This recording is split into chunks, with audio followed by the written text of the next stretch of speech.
अस्सलामुअलैकुम and welcome back to C A Latif academy dear aspirants. मैं आपका दोस्त रफ़ीक बशीर।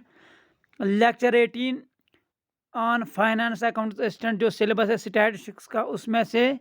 तो आज हम डिस्कस करेंगे प्रिपरेशन ऑफ क्वेश्चनियर। वहाँ पे सिलेबस में मेंशन्ड है तो एक क्वेश्चन में भी आ सकता है।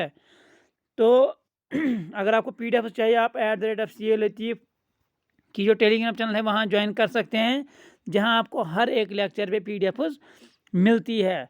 तो डियर एस्पिरेंट्स मैं वीडियो शुरू करूँगा और स्टार्ट पे हमारा लास्ट लेक्चर रहता है dear aspirant theory of index numbers. तो वो मैं 1-2 दिन में उसका वीडियो लाऊंगा। तो लास्ट पे हम 2 मॉक टेस्ट वीडियो लाएंगे स्टार्ट पे, जिसमें हम डिस्कस करेंगे top 150 MCQs on all types of statistics. तो चलिए बढ़ेंगे वीडियो की तरफ। अब पहले क्वेश्चनर मैंने आपको पढ़ाया था, प्राइमरी डेटा कलेक्शन मेथड्स में पढ़ाया था मैंने आपको क्वेश्चनर। तो ये क्या है एक्चुअली क्वेश्चनर डियर एस्पिरेंट होता है रिसर्च इंस्ट्रूमेंट। यहाँ पे क्या होता है क्वेश्चनर का मतलब होता है यहाँ पे हम सीरीज ऑफ क्वेश्चंस पूछते हैं, किसको, रेस्पोंडेंट को देते हैं सीरीज ऑफ क्वेश्चंस। किसके लिए? For the gap purpose of gathering information, ताकि हम डेटा को गैदर कर सके रेस्पोंडेंट से। मतलब ये एक प्राइमरी डेटा कलेक्शन मेथड है जिसमें हम क्या करते हैं, हम क्वेश्चन फ्रेम करते हैं, क्वेश्चन लिखते हैं, फिर अपने रेस्पोंडेंट को वाया ईमेल, वाया व्हाट्सएप, जिस भी मीडियम से आप भेजना चाहोगे वहाँ से भेज सकते हैं।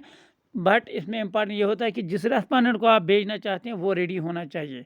यू हैव टू इन्फॉर्म, मतलब उस रेस्पोंडेंट को आपको इन्फॉर्म करना पड़ेगा पहले कि मैं आपके पास क्वेश्चनर भेज रहा हूँ और आपको मुझे 2 to 3 डेज में वापस करना है या 1 डे में वापस करना है। तो ये क्वेश्चनर सिंपली एक प्राइमरी डेटा कलेक्शन मेथड है जिसमें हम क्वेश्चन फ्रेम करते हैं, उसके बाद हम अपने रेस्पोंडेंट को भेजते हैं ताकि हम गैदर करें information related to our research instrument जो होगा। कोई क्या करता है, सर्वे करता है। तो दूसरा क्या होता है, किसी का काम होता है फॉर एग्जाम्पल पोल्ट्री फार्मिंग देखना विलेज में या किसी डिस्ट्रिक्ट में, तो ऐसे वो क्वेश्चनर भेज सकते हैं, मुझे आप हेल्प करो। तो आपने देखा होगा ड्यूरिंग लॉकडाउन बहुत सारे आपके पास बहुत ज़्यादा मेल्स आती होंगी कि ये मुझे सर्वे फार्म कंप्लीट करके दो, मुझे ज़रूरत है। क्योंकि लॉकडाउन था, वर्क फ्रॉम होम था, तो वो मतलब ऑनलाइन ही आपको बेचे थे तो आप भर के दे देते थे। तो ये क्वेश्चनर होता है।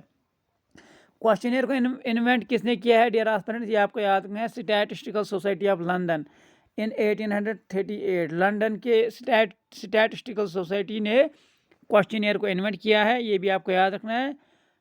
Questionnaire are a good way of collecting primary data. मैंने आपको पहले ही बोला ये प्राइमरी डेटा कलेक्शन मेथड है, तो यहाँ से हम प्राइमरी डेटा कलेक्ट करते हैं। प्राइमरी डेटा मैंने पढ़ा है, ये ऐसा डेटा होता है जो हम खुद ओरिजिनल सोर्स से लेते हैं, यानी हम खुद जाके डेटा कलेक्ट करते हैं directly from the respondent from the field, और हम दूसरे डेटा पे रिलाई नहीं करते। देखिए क्वेश्चनर की कुछ एडवांटेज है। देखिए ये चीप होता है। ये कैसे हैं चीप है, मैंने ये क्वेश्चनर फ्रेम किया, यहाँ से 1 to 10 क्वेश्चन पूछे, तो मैं भेजूंगा घर पे बैठ के, व्हाट्सएप करूँगा 1000 लोगों को, वे फेसबुक पे भेजूंगा। तो ये चीप है, यहाँ पे आपको पैसे ज़्यादा नहीं लगते हैं और यहाँ पे आपको एफर्ट्स भी ज़्यादा नहीं देने पड़ते हैं। क्यों? क्योंकि आपने एक बार क्वेश्चन 10 बनाए, जितनी मर्जी आप चाहे उसको भेज सकते हैं। You can copy it in multiple millions of copies you can produce, तो आपको मसला नहीं है। और यहाँ पे देखिए टेलीफोन सर्वे आपको नहीं करना है, तो यहाँ पे आपको एफर्ट कम देना पड़ता है, यानी आपको फ़ोन नहीं करना पड़ता है रेस्पोंडेंट को मुझे इस आंसर क्वेश्चन का जवाब दो, तो आप उनको भेजते हैं, वो खुद जवाब देते हैं। तो ये आपको याद रखना है। तो इससे ये इजी वे है या सिंपल वे है टू कंपाइल द डेटा, तो ये आपको याद रखना है। अब यहाँ पे डियर एस्पिरेंट्स क्या है, यहाँ पे थोड़ा लिमिटेशन भी है। जिस चीज़ की एडवांटेज होती है वो लिमिटेशन से भी बड़ा होता है, ये भी आपको याद रखना है। अब इसमें इंपॉर्टेंट क्या है, जिस रेस्पोंडेंट को आपने क्वेश्चनर भेजा वो क्वेश्चन को समझना चाहिए, उसको क्वेश्चन समझ में आना चाहिए, तब वो आंसर करेगा। ये इंपॉर्टेंट है डियर एस्पिरेंट्स। तो ये इंपॉर्टेंट इसीलिए है क्योंकि अगर आपने किसी को भी क्वेश्चनर भेजा, फॉर एग्जांपल वो इलिटरेट निकला, तो वो क्या सवालों का जवाब देगा, उसको तो मतलब पढ़ना नहीं आएगा, फिर वो समझेगा कैसे। तो इम्पॉर्टेंट है कि जब आप क्वेश्चनर किसी को भेजते हैं, you have to do the basic study की क्या ये रेस्पोंडेंट पढ़ा लिखा है, इसकी एजुकेशनल क्वालिफिकेशन, बैकग्राउंड, तो ये कितने दिन में वापस दे सकता है, क्या इसकी मेंटल एबिलिटी इतनी है कि ये क्वेश्चन को समझ सकता है। तो यहाँ से हम बोल सकते हैं कि ये इसकी बड़ी लिमिटेशन है। कि जो रेस्पोंडेंट्स है वो क्वेश्चन को समझना चाहिए और फिर हमें जवाब देना चाहिए। तो डियर रेस्पोंडेंट्स, मेरी अपनी भी चैनल है जो मैंने मार्च में खोली है, नॉलेज हब, जिसका नाम है, आप ज्वाइन कर सकते हैं यूट्यूब चैनल, वो नॉलेज हब, तो वहाँ पे भी आप मुझे देख सकते हैं। चलिए, ये इम्पॉर्टेंट है। Steps in making a questionnaire, questionnaire बनाने के स्टेप्स, क्या इंपॉर्टेंट स्टेप्स है जो आपको फॉलो करने पड़ते हैं ताकि आपका क्वेश्चनियर बहुत अच्छा बने। देखिए, आइडेंटिफाई अ थीम, आपको पहले theme of the questionnaire identify करनी है। फॉर एग्जांपल मैं कर रहा हूँ रिसर्च, फॉर एग्जांपल मुझे पोल्ट्री फार्मिंग देखनी है, poultry farming in JNK, for example मुझे ये देखनी है, तो मैं थीम ऐसी रखूँगा कि मुझे फिर किन को भेजना है, जो रेस्पोंडेंट पोल्ट्री फार्मिंग के साथ वाबस्ता हो। तो पहले थीम, डियर रेस्पोंडेंट, देखिए, विद ए थीम आप डेटा को स्पेसिफाई कर सकते हैं कि मुझे कौन सा डेटा चाहिए। जब आपने लिखा ऊपर पोल्ट्री फार्मिंग सर्वे, तो ये दूसरों को भी पता चलेगा, नहीं अगर मैं कोई और बिजनेस करता हूँ, मुझे ज़रूरत नहीं है भरने की, तो आप पर्टिकुलर रेस्पोंडेंट को भेज सकते हैं, वो आपको पोल्ट्री फार्म के डेटा देगा जो उसके साथ रिलेटेड हो, जो काम करता हो पोल्ट्री फार्मिंग में। तो ये भी आपको याद रखना है। तो पहला इंपॉर्टेंट पॉइंट है, आपको थीम ऑफ द क्वेश्चनियर पहले बनाना है कि मुझे किस पे रिसर्च है, और वही थीम आपको पहले ऊपर लिखनी है ताकि दूसरों को पता चल सके। देखिए, आस्क सिंपल क्वेश्चन, आपको बहुत ईजी क्वेश्चन पूछने, यहाँ पे आपको सिनोनिम्स और एंटोनिम्स अवॉइड करने। आप अगर सिनोनिम एंटोनिम का मतलब यहाँ पे यूज़ किए ना, को किसी को समझ नहीं आएगा।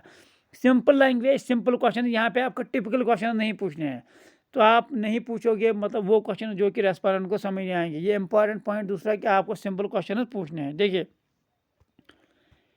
पॉइंट थी थर्ड क्या है यहाँ पे, be as specific as possible, आपको स्पेसिफिक रहना पड़ेगा। आपको ये नहीं, आप स्पेसिफिक का मतलब होता है कि आपको टू दी पॉइंट क्वेश्चन पूछने। आप ऐसा नहीं पूछोगे, आपका पोल्ट्री फार्म के रिसर्च है तो आपने उसको बोला घर में कितने आदमी है, आप घर में कितने रहते हो, लैंड कितनी है, तो ये क्वेश्चन स्पेसिफिक नहीं रहते। You have to be specific. और यहाँ पे रेस्पॉन्डेंट्स आपको, डियर रेस्पॉन्डेंट, आंसर हर एक को क्वेश्चन मतलब हर एक क्वेश्चन का आंसर देने चाहिए।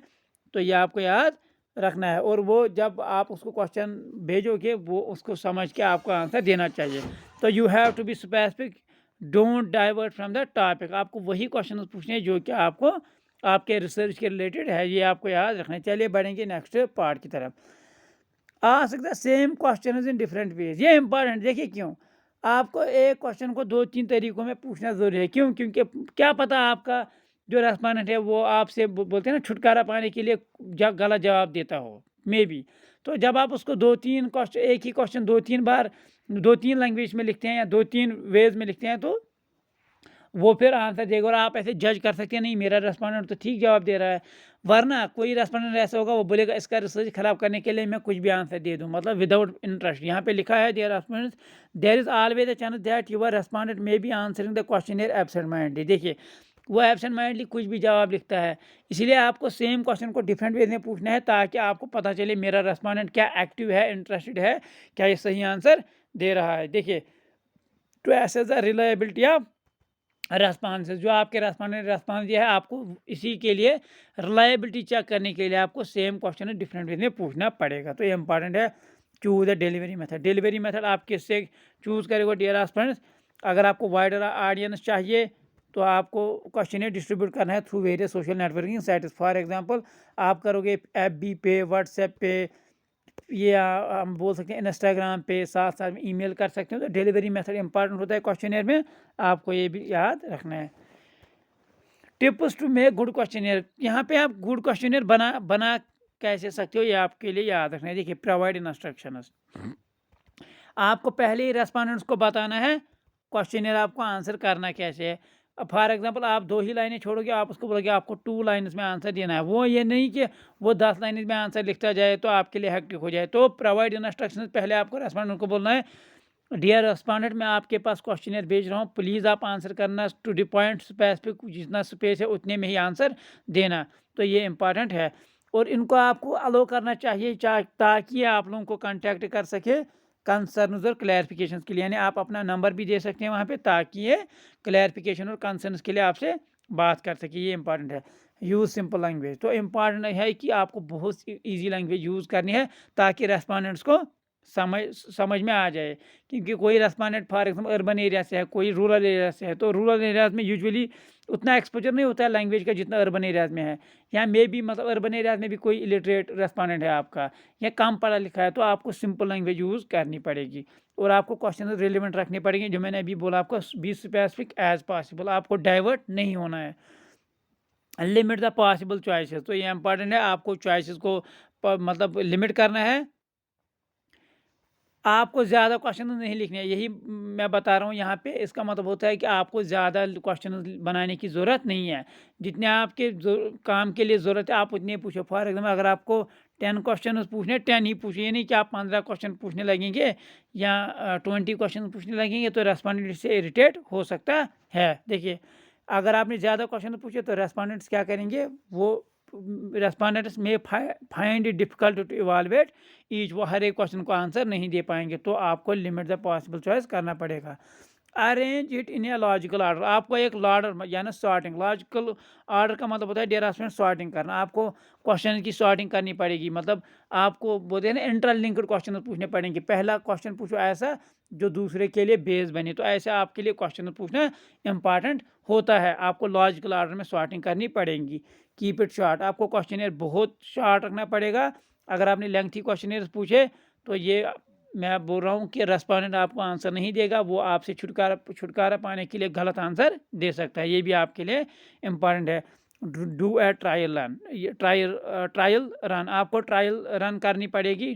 ट्रायल होता है ना, पहले मैं देखूं क्या इफेक्टिव, जैसे आज वैक्सीनेशन है, पहले तो ट्रायल चली उस पर क्या इफेक्टिव है, उसके बाद मास वैक्सीनेशन प्रोग्राम लॉन्च हुआ, तो आपको भी पहले यहाँ पे पहले ट्रायल मतलब रन करनी पड़ेगी। फॉर एग्जांपल आपके 2 4 5 दोस्त है, आप पहले उनको क्वेश्चनियर भेजोगे एज डेमो, वो आंसर देंगे, फिर उनसे फीडबैक लेंगे, वो फिर आपको बोलेंगे नहीं ये अच्छा है, आप अब दे सकते हो वाइडर ऑडियंस के लिए, वाइडर रीच के लिए, तो आपको पहले ट्रायल रन करवाना ज़रूरी है। तो जो दोस्त है आपके वो पहले ही मिस्टेक उसको पॉइंट आउट करेंगे और आपको बोलेंगे यहाँ पर आप इसको ठीक करो, तो ये भी इम्पॉर्टेंट है। तो आप क्वेश्चनियर को एडमिनिस्टर कैसे करेंगे, तो मैंने आपको बोला डियर स्टूडेंट, हम क्वेश्चनियर को पहले ही डिलीवर कर सकते हैं इन सेवरल डिफरेंट वेज। हम इंटरव्यू से कर सकते हैं, वेबसाइट से, SMS, ईमेल और इवन थ्रू सोशल मीडिया। ये डिपेंड किस पे करता है डियर स्टूडेंट, आपको किस तरह की इन्फॉर्मेशन चाहिए और ये आपको याद रखना है, और ऑडियंस आपको कौन से ज़रूरत है। फॉर एग्जाम्पल आपके पास आपको इलिटरेट रेस्पोंडेंट है, तो आप कैसे उसको क्वेश्चनियर भेजोगे, क्या आप उसको सवाल लिख के भी, वो जब पढ़ नहीं सकता है तो मे भी आप उसको इंटरव्यू कर सकते हैं सामने जाके, या बोल सकते हैं दूर से ये क्वेश्चन पढ़ के सुना सकते हैं उसको क्वेश्चन, ताकि वो आंसर दे सके, तो ये इंपॉर्टेंट है। तो यही इंपॉर्टेंट है डियर स्टूडेंट्स। अगर आपको फॉर एग्जांपल बिजनेस, यहाँ पे एग्जांपल दिया है मैंने, अगर आपको बिजनेस क्वेश्चनियर होगा, बिजनेस रिलेटेड होता है, तो आप पीपल को इन्वाइट करेंगे, तो यहाँ पे आ जाओ, फिर आप उनके सामने रखोगे अपने बिजनेस के पॉइंट ऑफ व्यू, मतलब मेरा बिजनेस ऐसे काम करेगा, हम ये प्रोडक्ट लॉन्च करेंगे, तो ऐसे आप इनको डियर स्टूडेंट्स कर सकते हैं। और यहाँ पे इम्पॉर्टेंट है कि आप अगर पर्सनली मिलना चाहे तो वो भी इम्पॉर्टेंट है, पर्सनली दूसरा इंसान आपको रिफ्यूज़ नहीं कर सकता, यही इम्पॉर्टेंट है इसमें डियर स्टूडेंट्स, ये आपको याद रखना है। तो यहाँ पे अब आपके लिए इम्पॉर्टेंट है कि अगर आपको बजट ना हुआ, फॉर एग्जांपल आपके पास बजट नहीं है, मे बी अगर आपको इन्वाइट करना पड़ेगा पीपल, आपके लिए बजट नहीं है, तो आप क्या कर सकते हैं, आप डायरेक्टली वेबसाइट इस पे डाल सकते हैं, फेसबुक पे डाल सकते हैं, सोशल मीडिया पे डाल सकते हैं, तो ये भी आपको याद रखना है। यहाँ पे आप याद रखना इम्पॉर्टेंट, अगर आपके रेस्पोंडेंट्स विलिंग ना हो आपको जवाब देने के लिए, अगर आप लोगों ने फिर उनको ये क्वेश्चनियर भेजा तो वो गलत आंसर देंगे, वो नेगेटिव क्वेश्चन मतलब नेगेटिव फीडबैक देंगे, इसकी वजह से आपका रिसर्च ख़राब हो सकता है। तो इम्पॉर्टेंट पॉइंट है कि आपको उन रेस्पोंडेंट्स के पास भेजना पड़ेगा क्वेश्चनियर जो विलिंग हो आपको आंसर देने के लिए, ये नहीं कि आपने किसी को भी भेजा और वो आपके लिए रिसर्च को ख़राब कर दे, वो कुछ भी आंसर लिख सकता है। तो यहाँ पे consent of the respondent is must, उसके बाद आपको क्वेश्चनियर भेजना है। तो डियर स्टूडेंट्स, ये था आज का पूरा लेक्चर। अब हमारा रहता है एक लेक्चर टोटल स्टैटिस्टिक्स में, वो थ्योरी ऑफ इंडेक्स नंबर्स, उस पर भी पूरा लेक्चर बनाएंगे। तो thanks a lot dear students, thanks a lot.